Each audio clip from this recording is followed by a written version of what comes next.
Côte d'Ivoire, libérée, Simone Gbagbo annonce une nouvelle page. L'ex-première dame ivoirienne Simone Gbagbo, libérée mercredi après 7 ans de détention, a évoqué devant ses partisans une nouvelle page pour son parti, le Front populaire ivoirien, FPI, dans son premier discours public. Celle qui fut surnommée la Dame de Fer, âgée de 69 ans, a bénéficié de l'amnistie de 800 personnes proclamée lundi par le président Alassane Ouattara pour favoriser la réconciliation en Côte d'Ivoire. Arrêtée en 2011 avec son mari Laurent Gbagbo, elle avait été condamnée en 2015 à 20 ans de prison pour atteinte à la sûreté de l'État.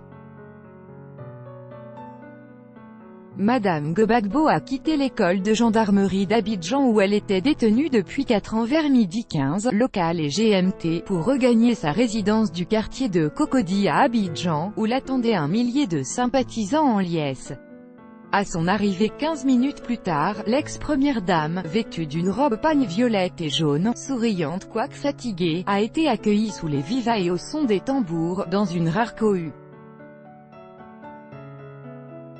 Se penchant à l'extérieur de sa voiture, où se trouvait son fils Michel, elle a salué pendant 1 minute ses supporters, avant de s'engouffrer dans sa résidence. « J'éprouve un sentiment de joie, de bonheur, c'est un grand jour pour la Côte d'Ivoire », a confié à l'AFP une militante du Front populaire ivoirien, FPI. Elle est réapparue 2h30 plus tard pour une cérémonie d'accueil dans le jardin de sa résidence, entourée de plusieurs responsables du FPI et d'autres dignitaires libérés comme elle grâce à l'amnistie, dont 2 anciens ministres du régime Gbagbo, Moïse Lida Kwasi et Assoa Adou.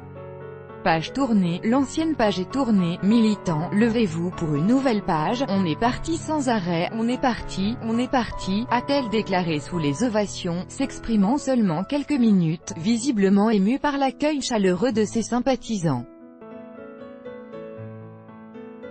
Le chef du FPI pro-Gbagbo, le parti étant divisé en 2 factions, Abdoudramane Sangaré, a souhaité que la libération de Madame Gbagbo prépare l'arrivée de Laurent Gbagbo, dont les avocats ont à nouveau demandé la libération à la Cour pénale internationale, CPI, qui doit statuer en octobre.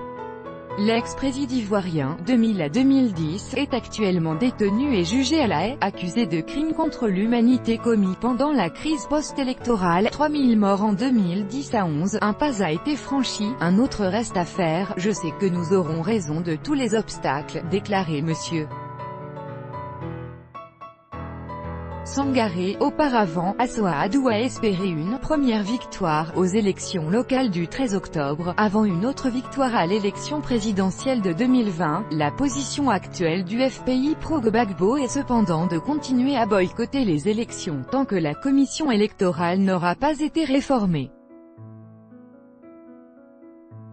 Dans son allocution à la nation lundi, Alassane Ouattara s'est aussi engagé à réformer cette commission, jugée partiale et favorable au pouvoir par l'opposition, ainsi que par la Cour africaine des droits de l'homme. Le président n'a toutefois pas donné de date.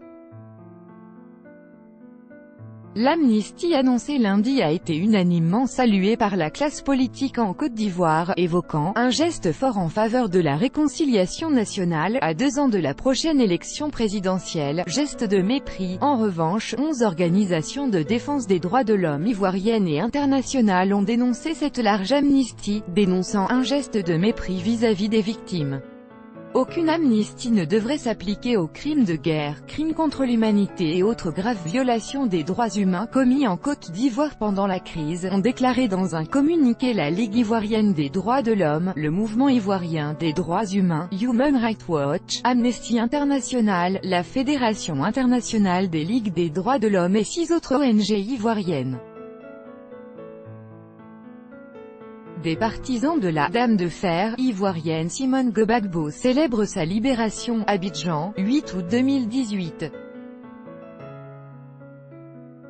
Copyright AFP, Issouf Sanogo. Simone Gbagbo est aussi mise en cause au sujet des exactions commises par des escadrons de la mort pendant la crise politico-militaire des années 2000 en Côte d'Ivoire, ainsi que dans la disparition en avril 2004 du journaliste Guy-André Kiefer, qui enquêtait sur des malversations dans la filière cacao. Libre en Côte d'Ivoire, Simone Gbagbo reste poursuivie par la CPI qui a délivré contre elle un mandat d'arrêt en février 2012.